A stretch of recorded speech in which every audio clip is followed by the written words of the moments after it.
for that. All right, we'll call the May 10th, 2021 meeting to order. Reminder, if you're dialed in on the telephone, you can press *9 to raise your hand and *9 to put your hand down. If you're on the, then *6 will unmute and *6 will mute you again whenever you're called upon. If you're on the Zoom application, you should see a place on the screen to raise your hand and unmute your microphone. Is there any staff or trustee additions or deletions to the agenda or consent agenda? Mr. Chairman, staff requests 2 additions. One is I would like to provide an update to the trustees on the 2020 tax bill for the properties that were formerly leased to Community Health Systems. And also, it has been brought to my attention that we will have a conflict at the June 14th meeting. And so I would like to discuss that with the trustees also. Okay.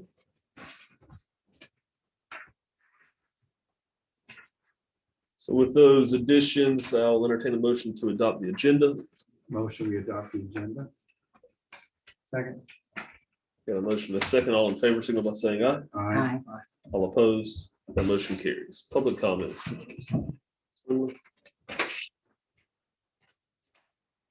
On the agenda for today's meeting, the Tough Enough Wear Pink campaign is requesting funding.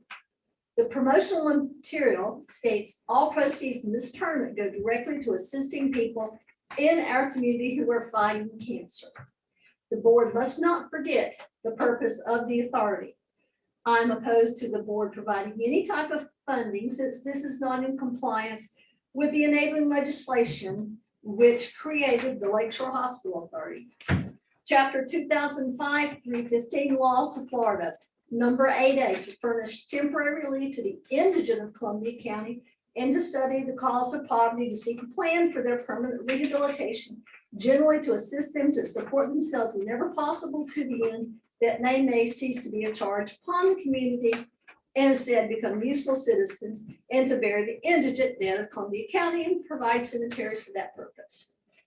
This may be a great concern for care, but it's not within the enabling legislation, and this board should not approve funding for that. So you cannot follow in the footsteps of a former director.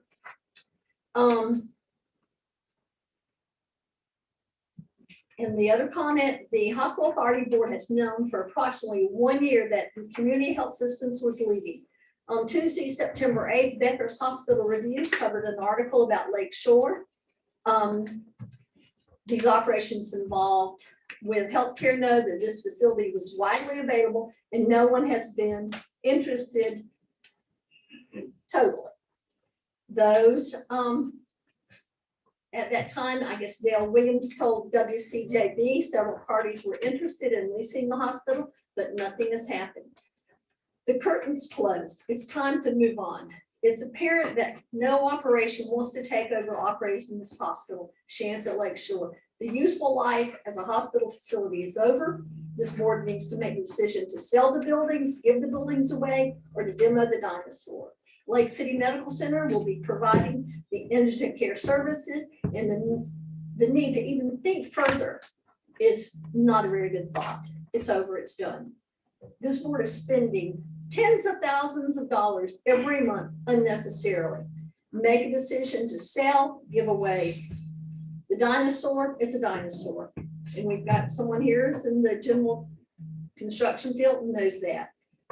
Useful life is over and the board needs to take action. It's been almost a year and something needs to be done. We just don't need to go over this month after month when we've got a willing partner. Thank you. Thank you, Ms. Fleming. Is there anybody dialed in on the Zoom meeting that would have any public comments?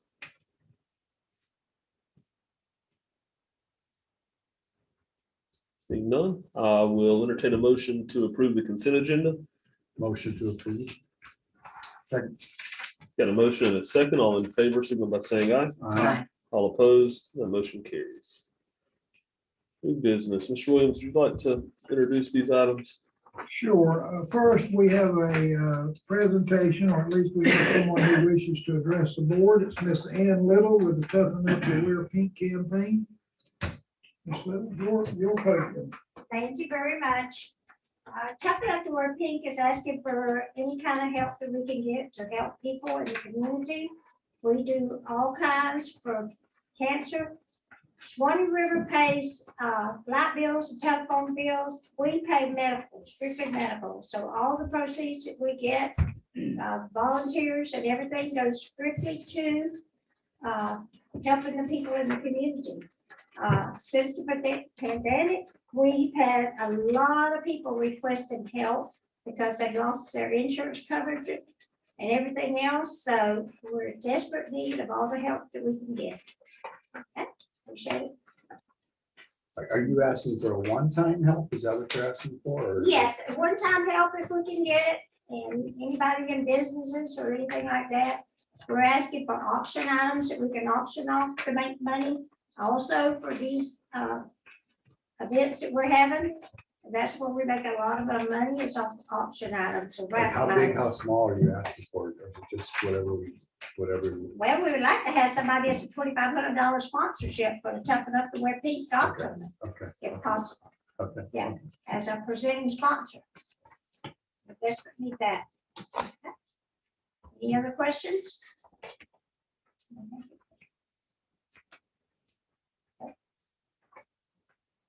Thank you. Wishes of the board. In relation to that last person or versus the board?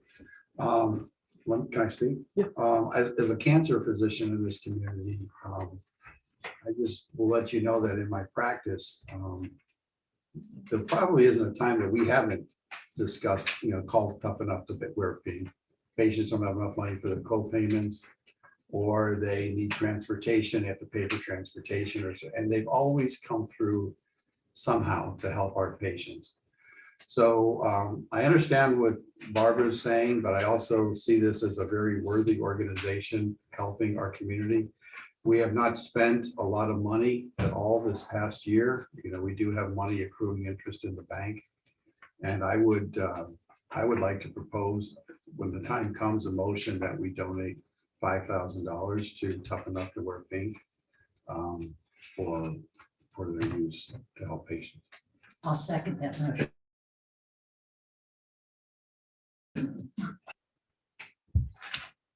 Fred, for clarification, you see an issue with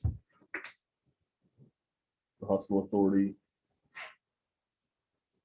providing funding to this organization? I think that if the authority is going to provide funding, it would need the agreement of the recipient organization that that organization will only use the funds to further the provisions of the Enabling Act. For example, it's just one of 15 powers to provide for those inhabitants of Columbia County who, by reason of age, infirmity, or misfortune, have claims upon the aid and sympathy of society. That's one general provision. And then there are others to furnish temporary relief to the indigent of Columbia County. And so the biggest factor, if the association doesn't already have a way to track it now, would be to track that the funds are only going towards those inhabitants or residents of Columbia County, as opposed to, say, Hamilton County or Alachua or something. And that's unfortunate, but it would have to be discriminated upon based on residency. Is that possible, Ms. Yeah. Little? Yes.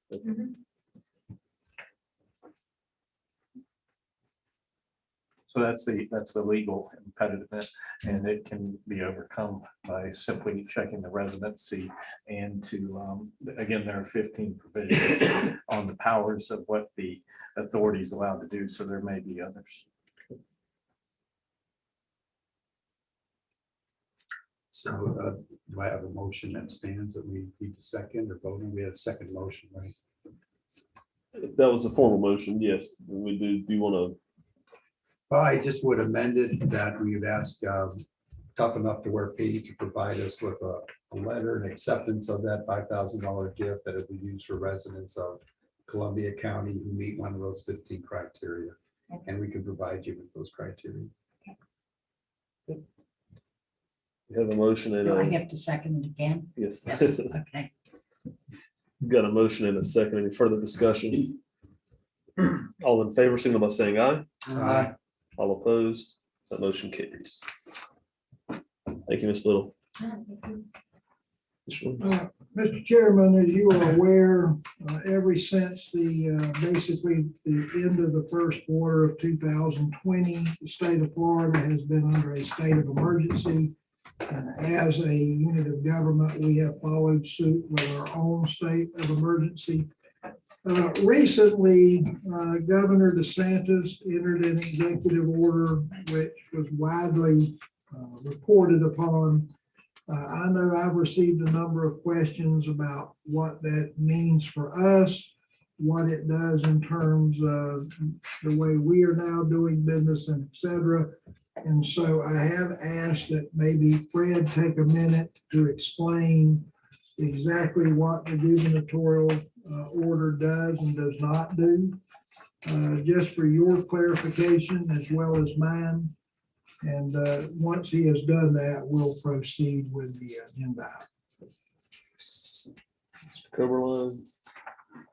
The governor issued a press release or announcement a little over a week ago, and then followed that up on May 3rd with Executive Order 21-102, which states that for the, and I'm going to shorten this, the order states that no county municipality may renew or enact an emergency ordinance or order using a local state of emergency or using emergency enactment procedures that imposes restrictions or mandates on businesses or individuals due to COVID-19 emergency.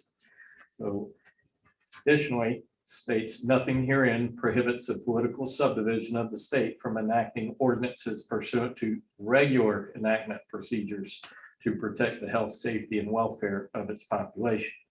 So the governor's order did abolish any emergency orders or emergency ordinances that impose restrictions or mandates on businesses or individuals pursuant to COVID-19 emergency powers.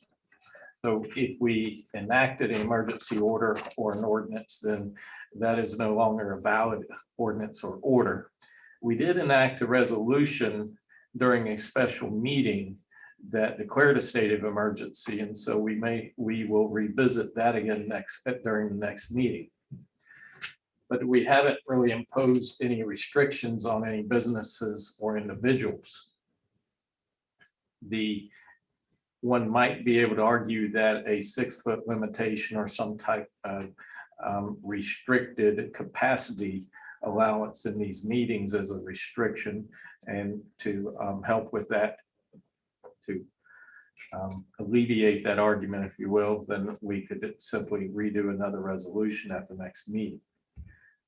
I will take this opportunity to point out to you that a bill was introduced and passed effective last month that states that in order to protect the authority and or businesses and or individuals, there is immunity in a civil action based on a COVID-19 related claim. So for example, if an employee was able to secure certain conditions from a physician, as well as meet some other pre-suit requirements, an individual may sue the authority for damages that they suffer or incur as a result of a COVID-19 issues. For example, think of them becoming sick and being able to show that it was directly related to the authority, for example, coming here and this being the only place they've been to. If a court must look at that lawsuit and determine whether or not the defendant, which in the case of this hypothetical would be the authority, whether the authority made a good faith effort to substantially comply with authoritative or controlling government-issued health standards or guidance at the time the cause of action accrued. If the court determines that the authority made such a good faith effort, the authority is immune from civil liability. So if the authority attempts to comply with government-issued health standards or guidance, such as CDC guidelines, and makes a good faith effort to do so, then if anyone ever did bring a claim against the authority, it should be dismissed by the courts. So circling back around to Executive Order 102, the governor has extinguished any prior emergency orders of the authority. And if the authority wishes to do so, they would enact some type of protocol to comply with CDC or other government-issued health standards or guidance to immunize itself from any civil claims. And Mr. Williams and I can discuss that more over the weeks to come and bring something back in June. But for now, I do suggest, even though it is a very, very low risk of the authority being sued, that the authority does put something into place that shows that it will follow the government issued health standards and or guidance as that evolves over the coming short term as well as any long term.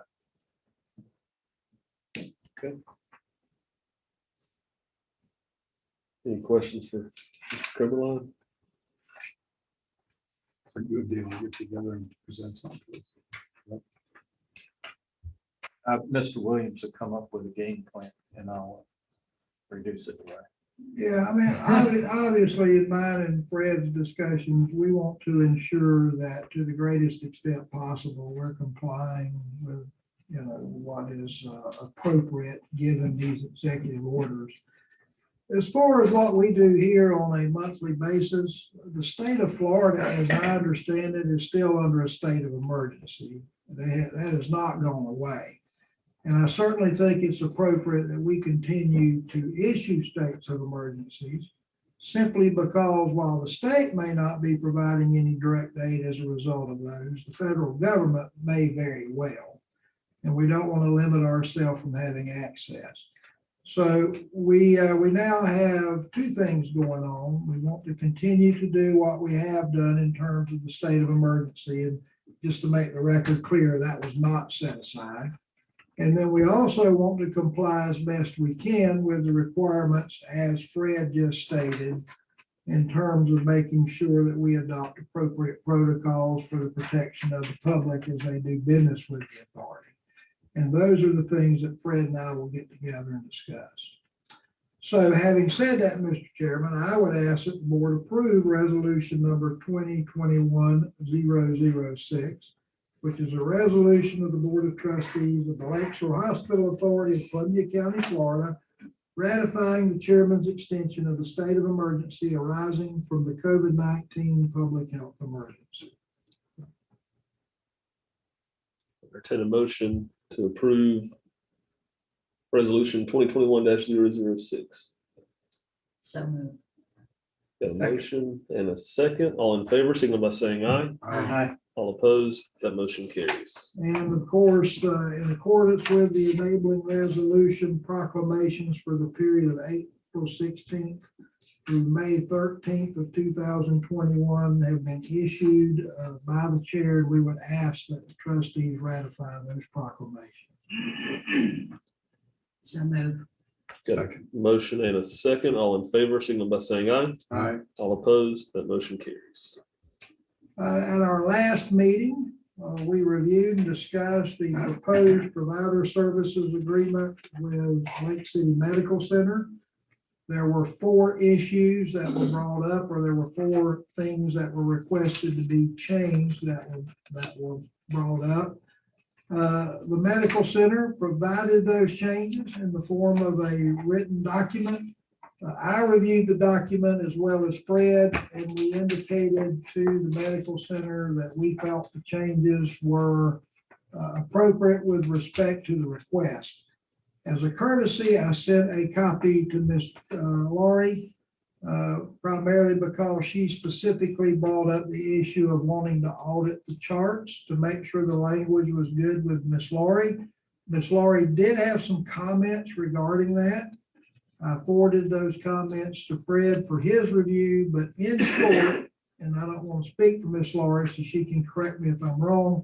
She wants to make sure that the language provides that the charts can be audited prior to payment if necessary.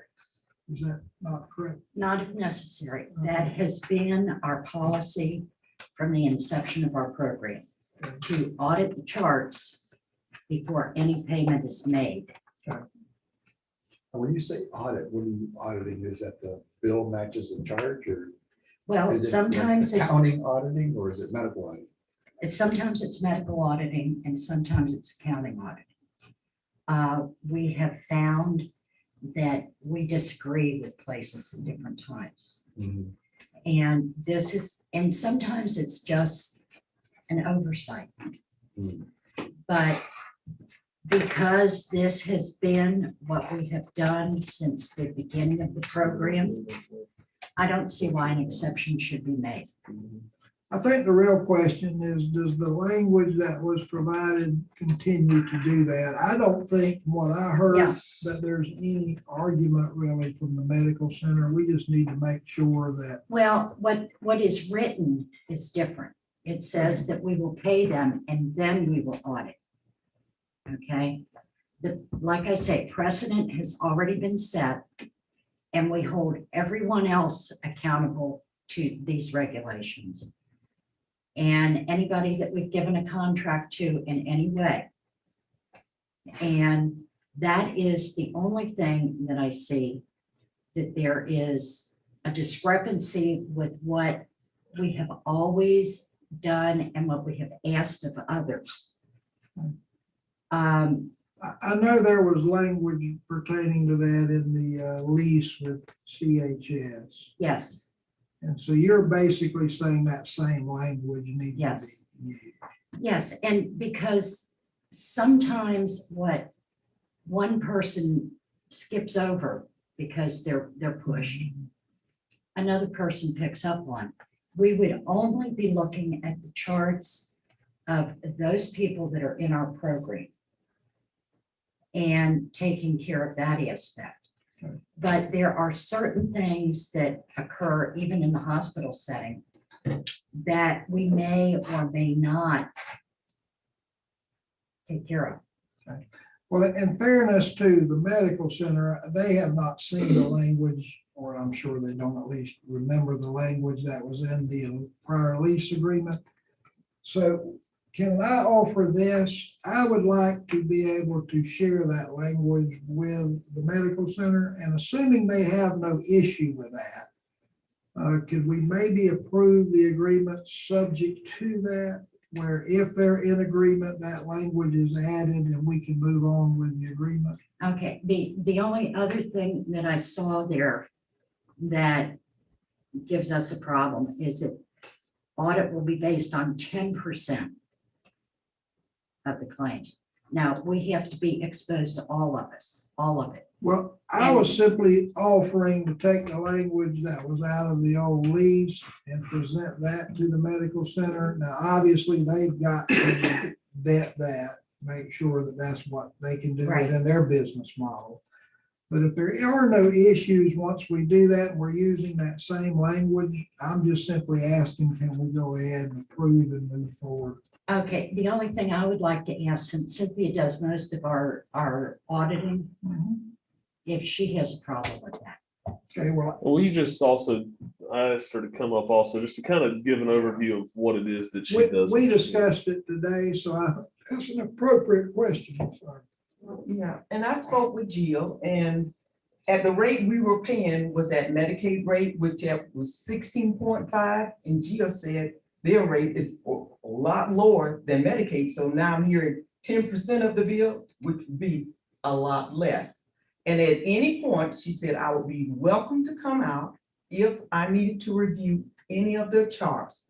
The charts that I would look at if needed would be only the authority. I do not necessarily have to see that they were treated for kidney disease, lung disease. It would say inpatient, outpatient, what they were treated for by numbers.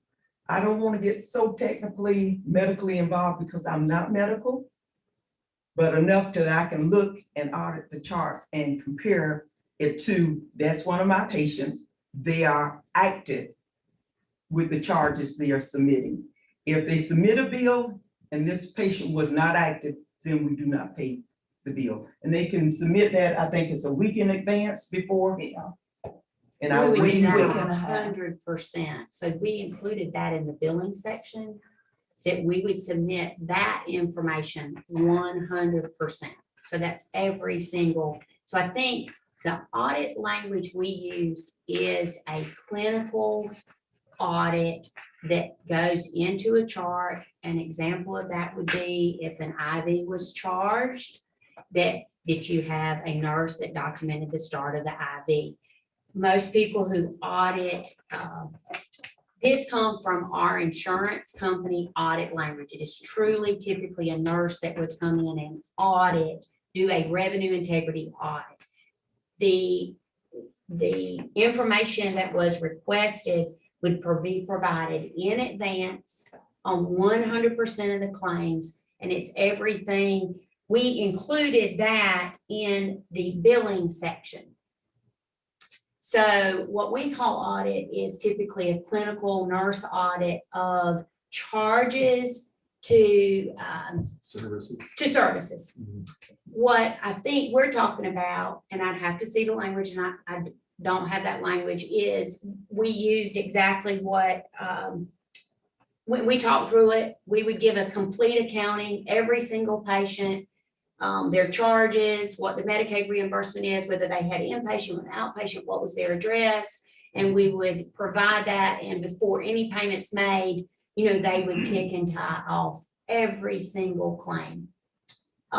So it would be 100%, it's just, it was included in the billing section where we would provide a detailed listing of authority clients with requested information such as data services rendered, Medicaid reimbursement rates. And then it says the authority will make payment in accordance with 3.1 when such claims are in an appropriate form, accurate and complete.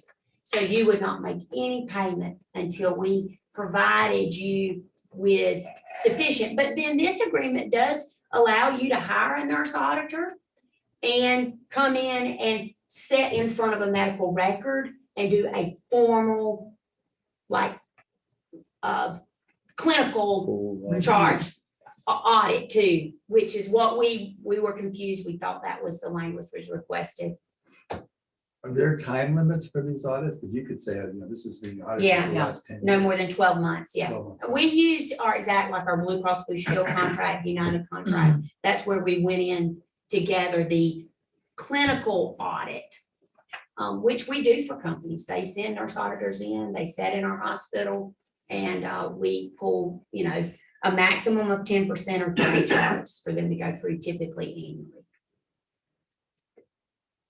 But we will do 100%. And that's fine, but one contradicts the other. And there's no clarification. It doesn't say clinical audit Yeah. versus. Well, we did use the And language I out because understand. that's what we're providing in billing. We just don't call that, we don't call that an audit. We call that a providing, that's the documentation you're requesting to pay us, period. But they'll audit it, yes. It's just, we don't know we call, audit. we'll do 100%. Yes, absolutely. But what I'm saying is it contradicts, and where you have audit, there's nothing about a clinical audit. So it becomes very ambiguous. Okay, we'll do whatever. Absolutely. Well, first of all, thanks for the clarification, but I Yes. think what Miss Laurie is saying is, you know, that could be read differently. Sure, absolutely. I understand. Whatever it takes, it's in both parties' best interest to get this resolved, because we need to have a provider, and they need to know that they're being compensated for certain services. But again, I would simply ask, is there a way we can expedite it if possible? They agree to that language. Yeah.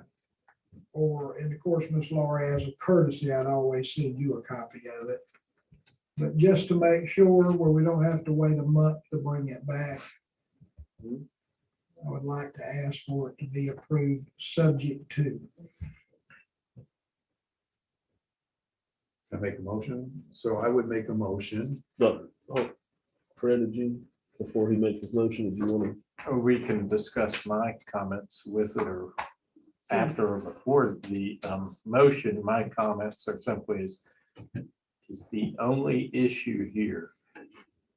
Section 3.4 titled audit, and that the provision would not have a 10% or max of 30 charts per month audit restriction, as well as the audits would occur prior to payment.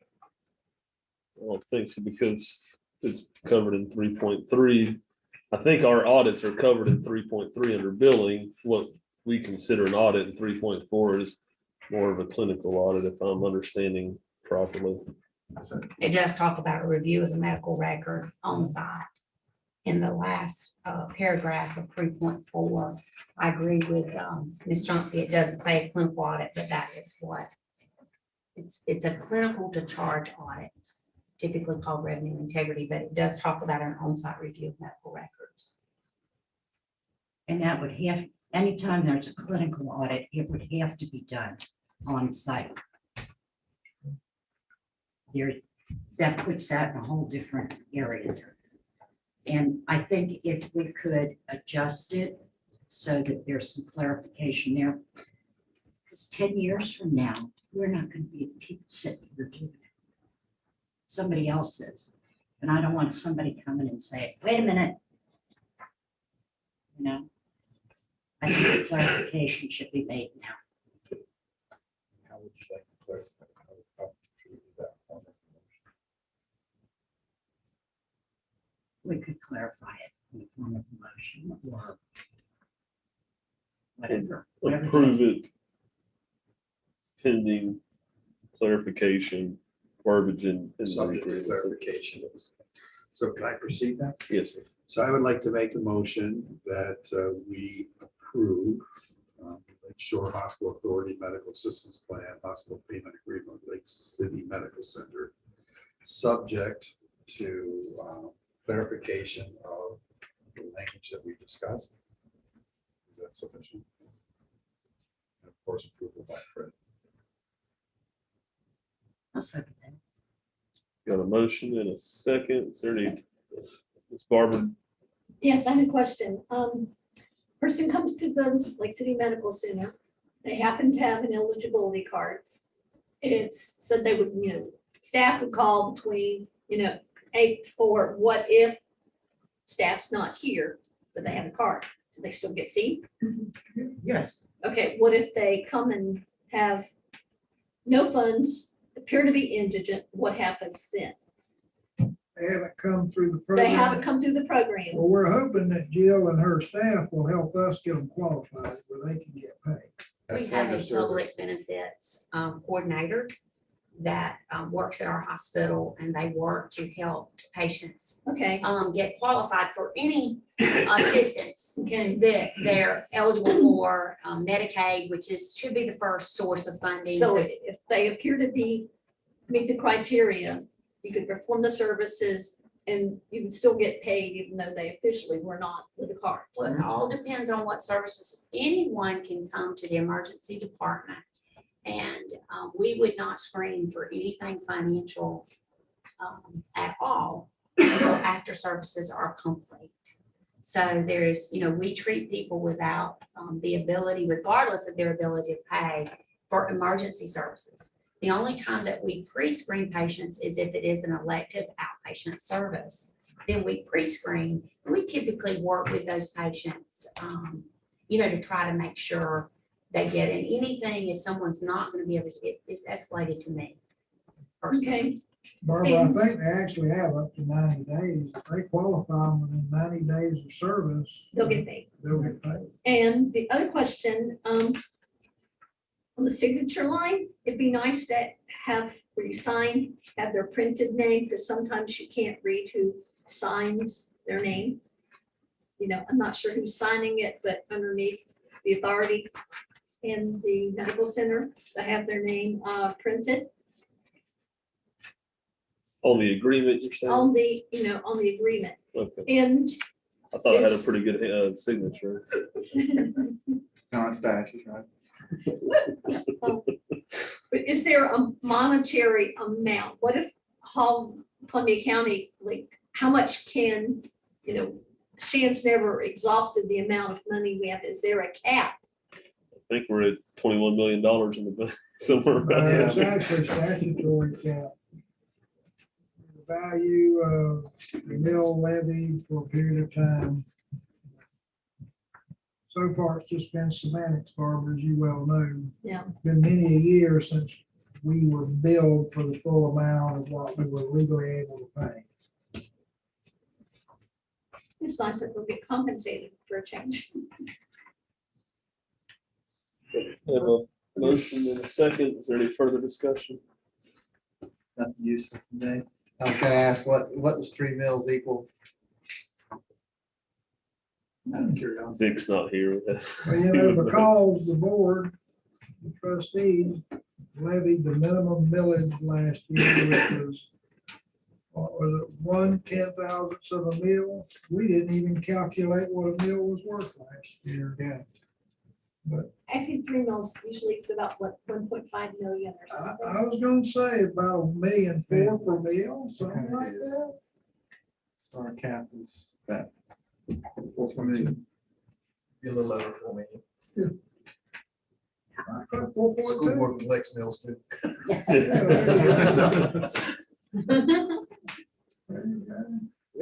We've got a motion and a second. All in favor, signal by saying aye. Aye. All opposed, that motion carries. As has been the case since October of 2020, we provided a transition report concerning the hospital. We try to keep it updated with the most recent information and provide it to you monthly as part of your agenda packet. It's provided as information. There's nothing here for you to approve, but as always, if you have any questions, if you would, please feel free to ask.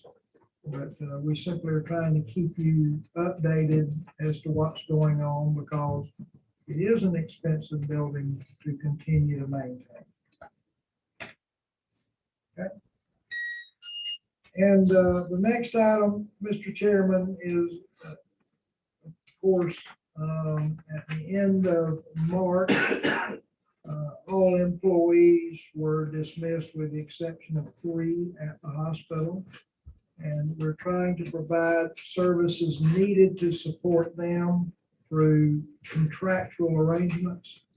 One contractual arrangement that we're trying to solidify deals with IT services. There are 2 agreements that are part of your agenda packet. One is with ADDS Enterprises, and the other is with an individual, Scott Thompson. What I would like for you to take away from this is that in both cases, both of those potential contractors have experience at Lakeshore.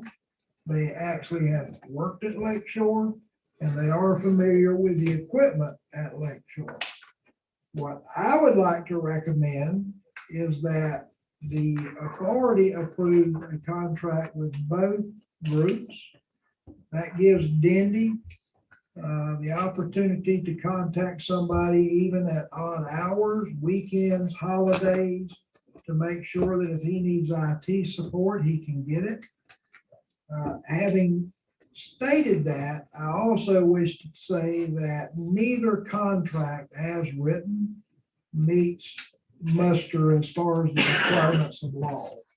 There are certain things that these agreements must contain as required by Florida law. Neither one of them do. Fred has pointed that out to me. There is a possibility that once we advise these parties that these contracts will have to be amended to include certain language, one of them may voluntarily drop out. I don't know that, but I don't know that they won't either. Because there are some things like insurance requirements, public records requirements, and et cetera, that have to be included in these agreements. So having said that, I would recommend that the trustees approve contracting with both parties, subject to the appropriate agreement being reviewed and approved by Fred. I just want to make a disclosure. I am not related to Scott Thompson. In any way. I mean, that's what it is. Why do we have to have a contract with these people? We're not going to need them on a day-to-day basis. Is this correct? Correct. We hope not. Yeah. So why can't we just do like an interim, a part-time hiring when they're needed? Well, And all then of, nothing in between. For service. yeah, and we also start, and I looked into that, Miss Laurie, but we get back to this whole issue where we start getting into Florida retirement system issues. Even with a part-time employee, I'm not gonna sit and, as I've told you before, try to understand FRS, because when I talk to them, it seems like everybody gives me somewhat of a different explanation. Yeah. But I do know this, their goal, and what I'm understanding, is they want to do everything they can to prevent public employers from using contracts and contracted labor to not pay FRS benefits to employees. And there is an outright prohibition of 6 months that is provided in, there's an exclusion of 6 months provided in the law. But there are exceptions to that. And of course, some of those deal with whether in your market, there are contracts that you're able to acquire. A lot of things have been explained to me. So kind of goes back to the order that the governor signed about the COVID.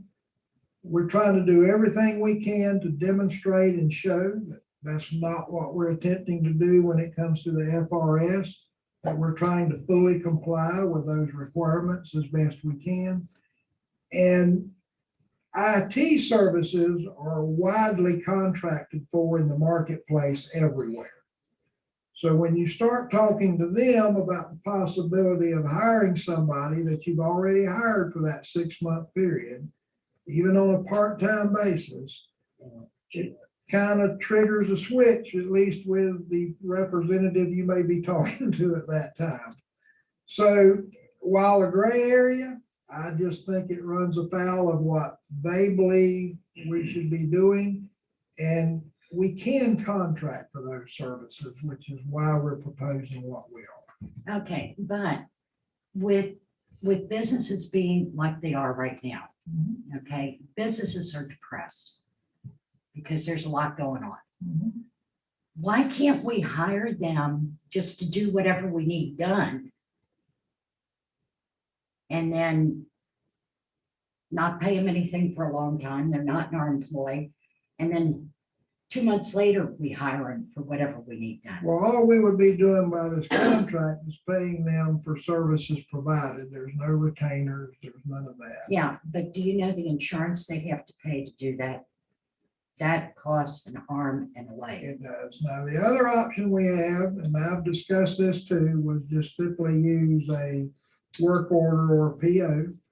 The problem with that is there could be times when we exceed what the limits are for that. Now, I can do that. I can certainly do that, but at some point we may hit what my maximum level is or authorization is. If that should occur, we might have an issue.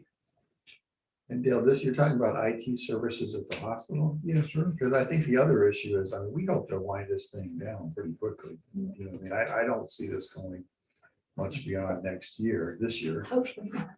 So I think we ought to keep that in mind, you know, that, We don't- I think by summertime, we should have some clear idea of what we're doing. And so I don't think, to your point, I don't think, this is gonna go on too much longer, so. My main goal here, Doc, trustees, is I just want to make sure that my people, when necessary, have a resource they can call Right. to address a problem. How we get there is of less concern to me than the fact that we do get there. But I realize we have to do it correctly. And so the contract itself, if we contract in that way, has to contain the legal provisions we talked about. If we don't do it that way, I can simply do it on a quoted basis as needed, but we don't know this, but we may get in a situation where we exceed the authorized limit. So then you're talking about the IT department of the authority board, or you're talking about the IT department? No, I mean, I can pick up the phone and call these very same people that we're talking about contracting with and say, can you come help me with this computer? What will you charge me? Okay, And if they say, I'm gonna charge you $100 an hour, and they come over and it takes them 3 hours, we don't have a problem. But if they come over and it takes them a day, we may have a problem. right. If you wanna make a special provision where we can do it that way, and anything that exceeds my purchasing authority can be approved by the chair, for example, I would rather go that way. well, it saves a lot of time and trouble just not having to do the contract. Well, and like I say, they may not be able to get the contracts because of the insurance. They may not. That That's makes true. I don't know if any of the rest of you have paid insurance recently, but I know mine's gone up. Well, we did go for a period of time in the early throes of COVID, where basically, the chair was allowed to exceed the purchasing policy because we didn't even have meetings in the early going, but yet we had obligations. But I'm fine to do that. I don't have a problem doing it that way. Okay. What is Well, your limit currently? Make a motion, I'll second. I have to figure out how to 1,000. word it. Yeah. $1,500. 1,000. $51. I would like to make a motion that Dale Williams be allowed to hire any IT work that is necessary. How do I want to put this? Any IT work that is necessary to be accomplished. And if it exceeds his, No, not to exceed $1,500. Does not exceed my purchasing authority. if it does not exceed, if it exceeds his purchasing authority, he will call our chairman to verify it, To approve it. to approve it. Is that good, Fred? We don't need a motion for that. We already have a policy. I was about to say, Good. Mr. Beal has the authority to spend up to at least or somewhere around $5,000 once it gets over the executive director's threshold. Okay. is that a daily threshold? I'm serious, I'm curious. That's an auditor question. It is, If we're arguing with Dick Powell, that's a per occurrence. Well, what is the ceiling? I'm Just just curious. curious. That, Now, it's a valid question. Just The thing is, asking. you read the newspaper today. I think that if the occurrence is an item that that a reasonable person would know is going to exceed the threshold, and then they start dividing it so that it's not one item, then you're starting to run afoul of the intent of the law. But every procurement officer must make a good faith estimate on what that item or project is going to entail. For example, if there's, we've all had an item, whether it be a vehicle or a computer at the repair shop, and they tell you it's going to be this amount of time, and then they run into a problem and another problem. so long as they can justify it, then that's still one occurrence. And you could start running over the threshold. But if you start trying to divert the intent there and say, oh, you've got a 3-day project, well, let's just divide it into 1/6 to stay under my purchasing cap, then you're starting to run afoul of the law and your own policy. I think with that limit though, we're gonna be good. And we should exceed it, or we should have a need to exceed it, we'll address it. But I think at those limits, most anything that should come up, you're gonna be fine. But most of that's resetting those systems that work off of computers, lightning strikes and power surges and things of that nature. Everything has to be reset. That's what the majority of it is. I'm saying policy covers Mr. Thompson. It Same covers, it covers Both, almost any vendor. okay, Anybody that does business, okay, We're good. yeah, Good. except us, yeah, be conflict of interest for there we us. go. That's right. At the beginning of the meeting, Mr. Chairman, I requested opportunity to update trustees as it related to the 2020 ad valorem tax bill. As you are aware, the tax bill was not paid by the end of March, so it went into delinquency and stayed in delinquency through the month of April. The authority paid the bill prior to another delinquency period being added, as well as advertising costs. We were finally able to get a hold of our contacts at CHS.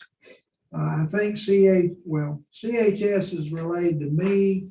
Number one, that they apologized. They are greatly sorry. Asked me to offer that apology to you, and they are working to have those funds repaid back to the authority itself. Their attorney is to meet or to contact Fred and work out the arrangements for doing so. And I think what happened was, they have a escrow agent that handles that company-wide. And when the company closed, the escrow agent just closed the books. And so when the bills were received from the tax collector by the escrow agent, they just dismissed them. Hospital closed, and whatever reason, and that the escrow agent did not pay them, and that's kind of where the snafu was. But I think it's all a moot point, and if that changes and I'm missing something here, you'll be the first to know, but I think it's all gonna work out. Okay, Thank you. and the second item is we of course have 4 appointed members, which means that everybody needs to be present to have a quorum at the meeting. And at our next meeting, which is June 14th, Miss Laurie will not be able to be in attendance. She will be out of town for the entire week. Therefore, I would like to ask what the trustees' wishes are with respect to the June meeting. We could move it up a week, or we could move it back to 1 or 2. And I'll be here throughout. From June 7th on, I'll be here, so. I could get my calendar to make sure that that's the same.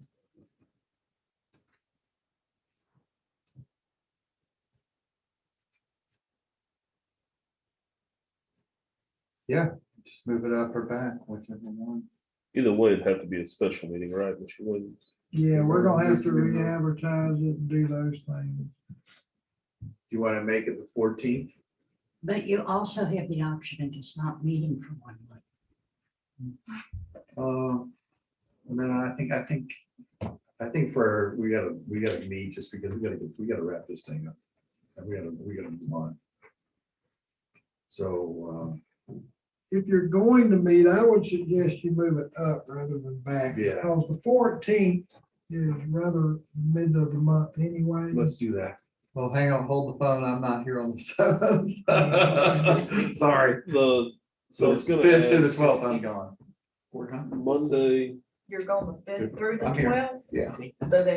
So then the first week's out. she's gone that whole week, I think. Aren't you gone that whole week, the 14th through the, 19th.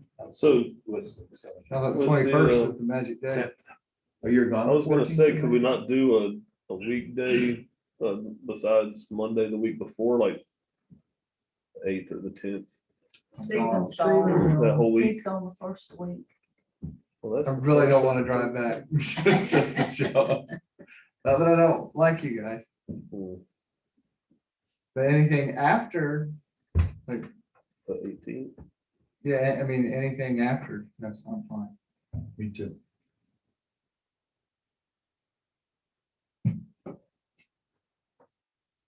The 21st, the 7th and the 21st are the city of Lake City, is that correct? Well, they have their meetings the first and correct Mondays, so that would be a conflict as well. Make it Tuesday. Tuesday. What about Wednesday? Tuesday. Or Thursday. Not Friday. What am I doing Saturday? That's so close. Saturday. Thanks, Brett. Monday. Thursday or morning. Friday, Wednesday or Thursday. So Thursday, the 24th, Dale, when does the county commissioner meet? Is that First and third Thursdays. first and third? Sunday the 3rd and 17th, the 24th would hit. Fred, are you available on the 24th? Yes. We meet on the 24th. And our meeting in July is when?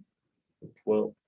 Yeah, July So 12th. we'll have a real short window between those two meetings. So I don't- Do we have anything significant that you know of for the June meeting?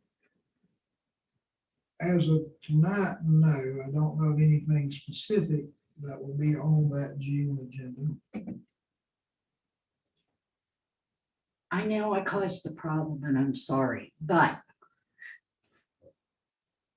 if we canceled the meeting and if there was anything that came up, We call it you special. called a special meeting, which is what it would be anyway. That makes sense. All right. Yeah, that makes sense. So regardless, we're gonna have to cancel the meeting regardless, because we won't have a quorum. We can get together and talk football or anything else we want, but we can't take care of business. So we'll cancel the meeting for June 14th. If anything arises, and we'll schedule around everybody's calendar. 12th of July. Everybody good with that? Works for me. Works. Mr. Coberline, you okay with that? Can you clear your calendar for the month of June in case we need your services on a random Thursday? I'll look for a way to have a meeting in June. And if we can't find one, then it'll be July. Okay, thank you, sir. Your staff report is in your packet. We'll move to board member comments. Ms. Lori. No, I think I've said everything I need to say. Dr. Thompson. I just want to make one comment, and that is, that I know amongst us board members, there is a urgency not to let this, to wrap this up at some conclusion. I really see it starting to take shape, starting to take form. And I do have a lot of confidence that it will be wrapped up soon. And soon being hopefully this year. So we're not just sitting here, I'm hearing stuff every week, we're talking about stuff, and so it's gonna happen. It's gonna happen. So none of us want this to be an albatross around the community's neck, so.